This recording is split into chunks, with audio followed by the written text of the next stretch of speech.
Hey, Michael, welcome to Overland Expo. I hope Thanks. you're enjoying your expo We experience are. We this are year. indeed. Yeah.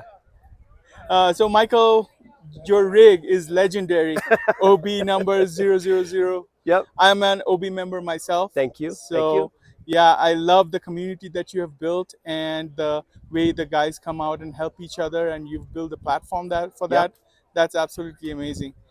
We want to ask you a couple of questions, if that's Okay. okay. Okay. So our motto on Overland Bound is adventure is necessary. Correct. Why is that? Okay. It's a very good question. At the surface, you might think it's something like one life, live it. And where it is that, it incorporates that, it really goes deeper.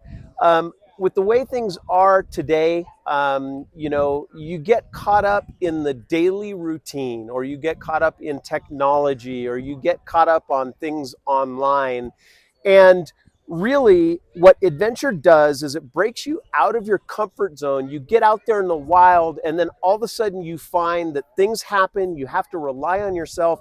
And most importantly, you have to rely on your fellow human, and it puts things in perspective. So all those things that are important in the daily, in the daily grind, once you gain perspective, you're like, you know what?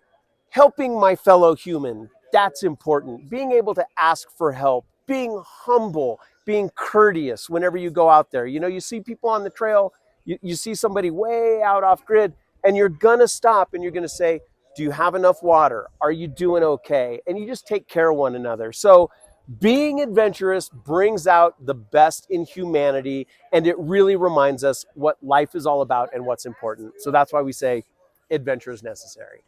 Thank you so much. Yeah. And well, you've been doing this for many, many years now. Yeah. But describe your first trip for us and how did that happen? Okay. Okay. Cool. So I'll try and make it brief, and I will fail. So I've been doing this for my entire life. I grew up in Humboldt County, town of 360 people on the Van Dusen River, and so I grew up with trucks, off road, and I just grew up that way. I left that behind for a long time because of my career, and then at a certain point in my life, I was like, I have to get back to this. So I traveled down through Baja, and it was a very basic trip. I had milk crates in the back of my truck with plywood over the top to sleep on. I brought, just big old cases of water, and I drove down through Baja. And this was before, I mean, now in Baja, if you want to stay on pavement, you can. You couldn't back then. It was very remote. And it was really one of those trips that led to me understanding how vitally important it was for me. And then the folks that I had in my life also didn't have that kind of experience in their life, and they didn't know how to do it. So I thought to myself, hey, I want to share this with as many people as possible so they know that they can do it and they can experience the same thing. So yeah, I mean, that was one of the kind of rekindled the passion for being outdoors. Thank you so much for your time, and absolutely have enjoyed the rest of Okay, yeah, enjoy the rest of the expo.